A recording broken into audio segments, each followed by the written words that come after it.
Start with the facts and avoid attacks. Do you struggle with giving corrective criticism to employees or coworkers? Or do you put it off because it just feels like it's going to be so unpleasant? Welcome back to Neuroconvergent Leadership, where we talk about effective leadership and communication in the STEM workplace. I'm Jeremy Doran, and I love to help great engineers become great leaders. And I prefer the term constructive feedback to constructive criticism because it just feels less negative. And the more you can frame feedback in a way that feels less negative, the better it's going to be received. It doesn't have to be scary, and it doesn't have to cause conflict. When done well, it can actually strengthen the relationship between the two employees while also fostering improvements in behavior. When done poorly, it can cause resentment, and it can actually make the situation worse. So what are the 7 steps to giving good constructive feedback? Start with the facts and avoid attacks. That's number 1. Just name the undeniable facts. Don't make any attacks. Number 2 is let them explain. 3, talk about I instead of about you. 4 is let them come up with the solution. 5 is offer to help. 6, let them know what the consequences will be if no change is made. And 7, follow up. So number 1, naming the undeniable facts.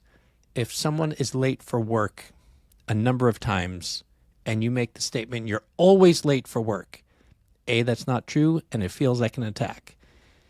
If you follow that up with more attacks like, you don't value my time and you're being disrespectful, and I'm not sure that you care about this job. That's a whole lot of attacks. How is the person supposed to respond? If instead you say the undeniable facts. Last week on Wednesday, you were late by 20 minutes. Today, you were late by 15 minutes. And quite frankly, the way that affects me is that it makes it really hard for me to organize the day because I can't be sure that you're going to be in. What can you tell me about that? And if you say that, then what you've just done is you've named facts that are undeniable. And that leads to number 2, which is let them explain. And it's giving them the opportunity to tell you what's actually going on. If you attack, they're going to defend. If you just state what the truth is, then they can explain what happened and why. And you'll notice that I said it makes it hard for me to organize my day. They also can't deny that. I'm telling you something about myself. I'm not putting it on you. I'm saying what's the challenge for me. So number 1, state undeniable facts, let them explain and talk about I instead of you. That is a great opening to get them to share what's actually going on. Once they share what's going on, then you're both on the same page. And then it's time for them to come up with a solution. And number 5 is offer to help. Sometimes I combine them. If you just want to let them come up with the solution, it can be something along the lines of, what do you think you could do to make sure that doesn't happen again? And give them time. They may not have a solution right away. Let them work on it. If they come up with a solution and there's a way that you can help them, that's great. The other way I sometimes do it, which I did earlier, was offering to help and make it implicit and just say, what can we do to make sure this never happens again? You're still putting the responsibility on them to come up with a solution, but you're letting them know ahead of time that you'll be there to help if a solution is put forward. 6 are consequences if there's no improvement. So you've stated the undeniable facts. They've explained why. You've talked about what you can do and offered to help. But now it is a problem. So you need to let them know this is a great plan. Happy to help you. If we can't make things better, here's what the result is going to be. Whether that is a write-up, getting a reprimand, getting fired, suspended, I don't know what it is. But make sure that when you say what the consequence is, it is something that you can 100% follow through on.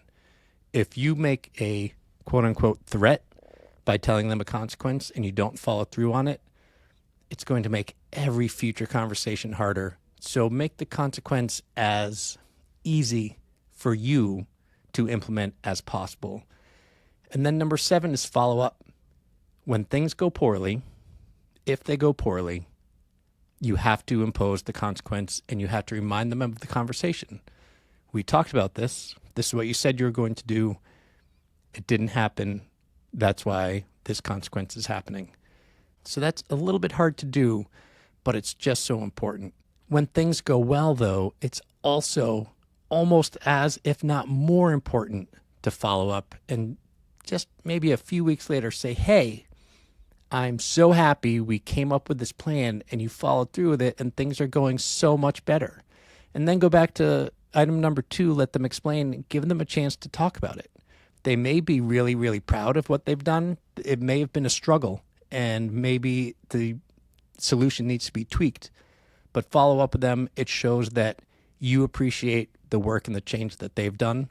And that way, the next time you have some constructive feedback to give them, they're going to be a lot more likely to listen.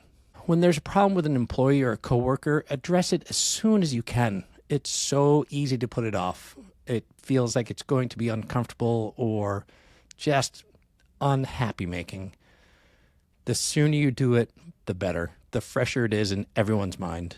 Following these 7 steps can make it not only more likely that a positive outcome will happen, but it's also going to make it a much more pleasant conversation.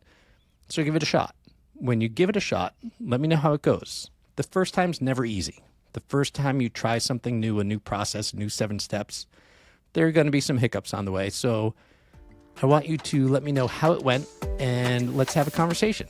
If it was great, wonderful. If there are things that can be tweaked, let's talk through them.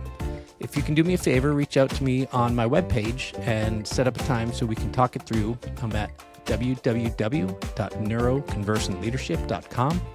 I look forward to hearing from you. Until next week, go have some productive conversations.